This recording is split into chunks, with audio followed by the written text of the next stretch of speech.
झनक को रोकने की जो पूरी प्लानिंग बनाती है सृष्टि और अर्जी वो पूरी तरीके से फेल हो जाती है, क्योंकि अब यहाँ पे तेजस भी आता है लेकिन अनिरुद्ध भी ठीक होकर के जैसे घर आता है तो तमाशा धीरे धीरे और ज्यादा बढ़ रही होती है, क्योंकि जब सभी लोग हॉस्पिटल में होते हैं कहीं ना कहीं जब अनिरुद्ध होश में आता है सर्जरी के बाद में तो वहाँ पे सबसे पहले झनक को ही बुलाया जा रहा होता है और अनाउंसमेंट भी ऐसी होती है कि झनक रैना जो अनिरुद्ध की पत्नी है वो यहाँ मिलने के लिए आए। अब देखो ये बातें सुनकर के झनक तो बहुत खुश होती है, लेकिन जैसे ही ये अनाउंसमेंट बाकी सभी लोग सुनते हैं वो लोग पूरी तरीके से शौक में आ जाते हैं। उनको लगता है कि आखिरकार जो सच था वही सबके सामने आ रहा है, आखिरकार क्यों झनक का बार बार नाम लिया जा रहा है, ये चीज को लेकर के तमाशा धीरे धीरे और ज्यादा बढ़ने लगती है। हालांकि प्रॉब्लम्स भी यहाँ से बढ़ना स्टार्ट होती है, क्योंकि सभी लोग झनक को बस रोकना चाहते हैं। वो बस ऐसा चाहते हैं कि झनक कभी भी अनिरुद्ध से मिल ही ना पाए, उसे रोकने की पूरी प्लानिंग बनाते हैं। लेकिन झनक इन सबको छोड़ते हुए पीछे वो आगे बढ़ जाती है, वो अनिरुद्ध से जाकर के मिलती है। हालांकि अनिरुद्ध भी उससे कहीं ना कहीं एक वादा ले लेता है कि तुम मुझे छोड़ करके नहीं जाओगे, लेकिन चिंता झनक को भी होती है क्योंकि वो अपने सारे काम को रोक करके आई होती है और कहीं ना कहीं बस उसके कारण, उसके प्यार के कारण आदित्य को भी नुकसान हो रहा होता है और ये बातें वो समझ चुकी होती है। लेकिन वो चाहती है कि अगर अनिरुद्ध अब ठीक हो जा रहा है तो फिर मैं अपने काम पे वापस लौट भेजा, क्योंकि आखिरकार जब इसके पास में कुछ भी नहीं था आदित्य ही इसका सहारा था।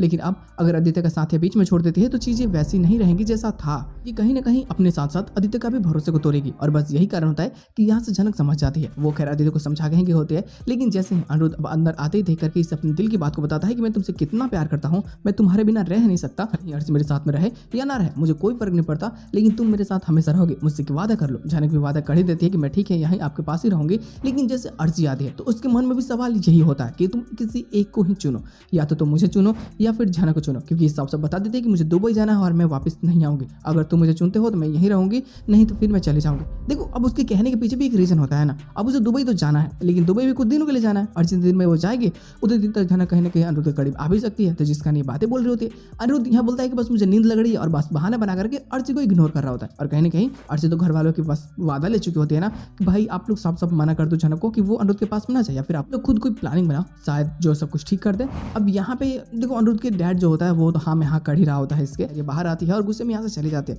सृष्टि भी चली जाती है और वाकई में अब इसका डैड भी चला जाता है। अब कहीं ना चिंता यहाँ से बढ़ रही होती है क्योंकि तेजस भी यहाँ पे आएगा। अब सृष्टि उससे बुलाएगी बस अनिरुद्ध को हराने के लिए, या फिर कह लो कि उसका काम तमाम करवाने के लिए, या फिर कह लो कि वो झनक को साफ साफ मरवाना चाहते, क्योंकि झनक नहीं रहेगी तो शायद सब कुछ ठीक हो सकता है और भला वो अपनी बेटी को कैसे हारने दे सकते हैं। और ये चीजें कहीं ना कहीं उसके मन में ये बात घर कर जाती है, उसे उच्च नीच का भेद सताने लगता है, उसे अमीरी गरीबी ये सब परेशान कर रहे होते हैं। वो समझ नहीं पाती कि आखिरकार एक गरीब जिसके पास कुछ भी नहीं है वो मेरी बेटी से कैसे जीत सकती है। और कहीं ना कहीं भाई हॉस्पिटल में भी झनक की मॉम की बात उठी होती है तो आदित्य को तो शक पहले से होता है और वैसे भी सारी सच्चाई तो पता ही है, लेकिन उसे जब ये ध्यान आता है कि हो ना हो झनक के पिता कौन है इस चीज के बारे में सृष्टि को भी पता है, तो बस यही कारण होता है कि वो चुपचाप रहने लगता है और वो बस सभी बातों को सुन रहा होता है और बस कोशिश करता है कि सारी सच्चाई जल्दी से सबके सामने ला दे। खैर यहाँ तो सब कुछ ठीक हो जाता है, हालांकि इसके साथ एपिसोड की एंडिंग कर दी जाती है। पोस्ट क्वेश्चन पिछला वाला ही होता है कि झनक तो बस अनिरुद्ध की सेवा करना चाहते हैं, लेकिन जैसे ही वो एक्सपोज हो जाती है सेवा करते हुए, क्योंकि भाई अथॉरिटी का नाम होता है कि जो परिवार से है वही रुक सकता है और कोई नहीं,